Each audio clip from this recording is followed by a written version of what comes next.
Malam itu suasana desa Sukapindah, Kabupaten Ogan Komering Ulu Oku, tampak seperti biasanya tenang, sederhana, dan tidak menunjukkan tanda-tanda bahwa sebuah tragedi besar sedang mendekat. Tidak ada yang menyangka bahwa dalam hitungan jam, desa kecil itu akan menjadi pusat perhatian publik. Seorang guru muda, Sayyidatul Fitriah, akan ditemukan tak bernyawa di dalam kamar kosnya, dalam kondisi yang membuat warga dan aparat kepolisian terkejut. Peristiwa itu kemudian menjadi salah satu kasus paling menyita perhatian di Sumatera Selatan tahun tersebut. Sebuah misteri yang bermula dari suara batuk di malam hari suara yang seharusnya biasa saja, tetapi justru menjadi pertanda gelap dari malapetaka yang menyusul. Dan di balik semua itu, ada seorang pria bernama Riko Irawan, mantan penjaga kos yang hidupnya tengah kacau akibat konflik rumah tangga. Inilah kisah lengkapnya. Sayyidatul Fitriah, 27 tahun, dikenal sebagai guru PPPK yang ramah, telaten, dan penuh perhatian terhadap anak didiknya. Setiap pagi, ia berangkat mengajar dengan semangat. Para tetangga sering melihatnya berjalan tergesa sambil membawa tas besar berisi buku-buku dan bahan ajar. Ia tinggal di sebuah kamar kos sederhana. Meski tidak mewah, tempat itu nyaman baginya, cukup tenang untuk beristirahat setelah mengajar, dan aman karena hanya ada satu penghuni lain di deretan kamar tersebut. Tidak pernah terlintas di benaknya bahwa seseorang yang pernah dikenal sebagai penjaga kos justru akan menjadi sosok yang mengancam keselamatannya. Di Tempot Lane, tidak jauh dari kos tersebut, suasana rumah tangga Riko Irawan, 29 tahun, memanas. Tinggal di rumah mertuanya membuatnya merasa tidak nyaman. Dan malam itu situasi makin keruh setelah ia terlibat pertengkaran dengan istrinya. Kata-kata emosional berbalas naik, tekanan, frustasi, dan ego bertabrakan seperti api yang semakin menyala. Merasa tidak kuat lagi menghadapi suasana rumah, Riko memutuskan pergi. Alih-alih mencari tempat lain, ia justru memilih masuk ke sebuah kamar kos kosong yang berada tepat di sebelah kamar Sayyidatul, tempat yang pernah ia jaga dulu. Disitulah semua bermula. Malam semakin larut, Sayyidatul sedang beristirahat ketika ia mendengar suara batuk dari kamar sebelah. Suara itu pelan, namun tidak asing, padahal kamar sebelah itu seharusnya kosong. Tidak ingin gegabah, ia menghubungi pemilik kos. Keduanya sepakat bahwa sesuatu memang tidak wajar, namun belum dapat memastikan apa yang sebenarnya terjadi. Pada saat itu, Sayyidatul tidak tahu bahwa pria yang batuk itu adalah Riko dan bahwa keberadaan pria itu akan mengubah takdirnya selamanya. Keesokan paginya, penjaga kos datang untuk memeriksa kamar yang semalam mengeluarkan suara mencurigakan. Riko yang panik tidak punya waktu banyak. Refleks, ia memanjat dan masuk ke dalam plafon, berharap penjaga kos pergi tanpa menyadari kehadirannya. Setelah berada di atas plafon, ia perlahan bergerak menggeser genteng, merangkak pelan, hingga menemukan lubang plafon lain. Lubang itu ternyata mengarah langsung ke dalam kamar Sayyidatul. Saat itu, kamar korban kosong. Sang guru sedang berangkat mengajar. Riko pun memutuskan bersembunyi di sana. Keputusan itu menjadi titik balik dari semuanya. Jam terus berjalan.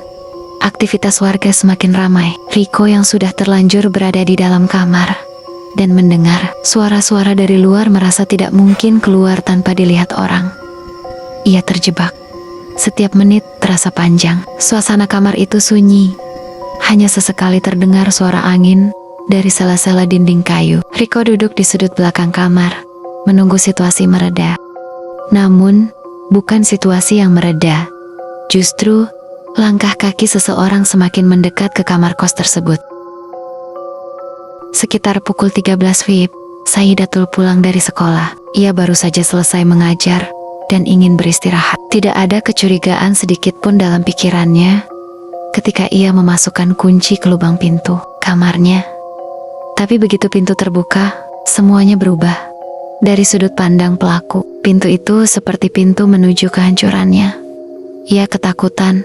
Ia tidak punya rencana. Ia tidak pernah memikirkan konsekuensi apapun ketika masuk ke kamar tersebut. Sayyidatul melihat sosok Riko berdiri di bagian belakang kamar. Langkahnya terhenti. Matanya membesar, raut wajahnya berubah panik. Refleks, ia berteriak memanggil pertolongan.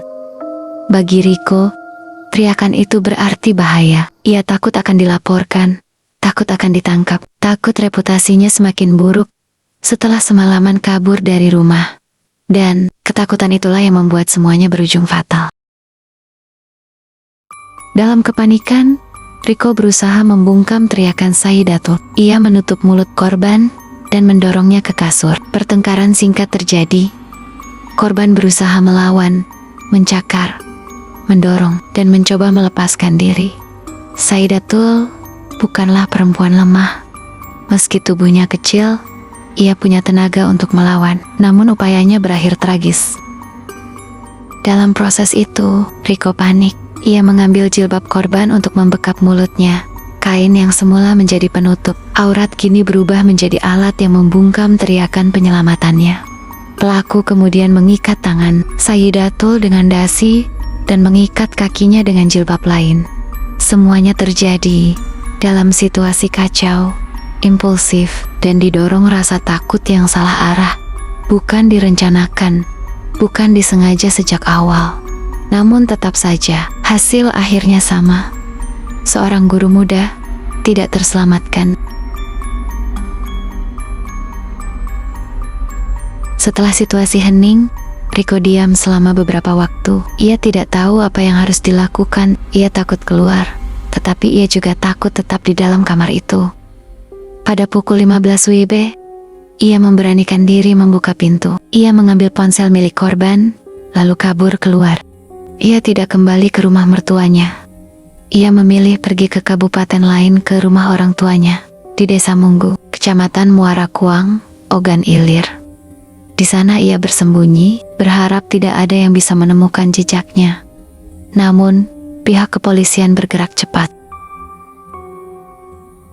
Pada Rabu 19 November tahun 2025, warga kos mulai curiga karena Sayyidatul tidak terlihat keluar kamar sejak pagi. Beberapa rekan kerja pun bingung karena ia tidak hadir mengajar tanpa kabar. Ketika pintu kamarnya dibuka oleh warga dan penjaga kos, semua langsung terdiam. Kondisi Sayyidatul yang ditemukan dalam keadaan terikat membuat suasana di lokasi menjadi berat dan menggetarkan.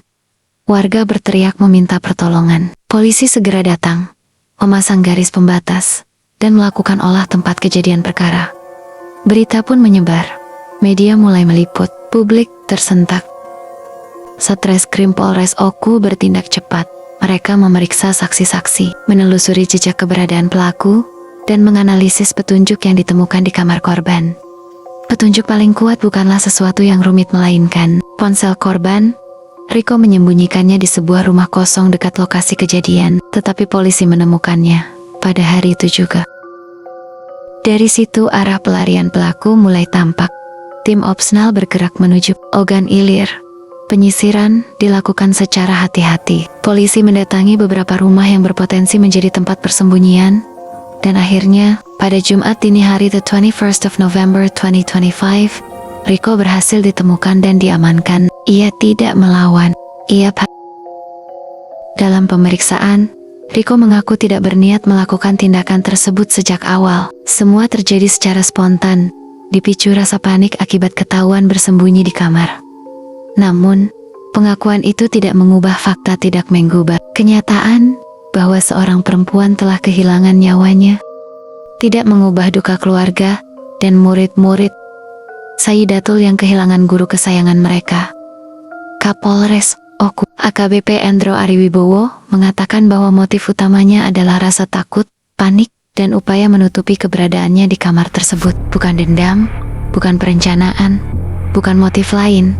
Namun tetap saja, tindakan itu sudah melewati batas yang tidak bisa dimaafkan oleh hukum. Pelaku pun dijerat pasal berlapis. Kematian Sayyidatul menyisakan luka mendalam bagi banyak orang.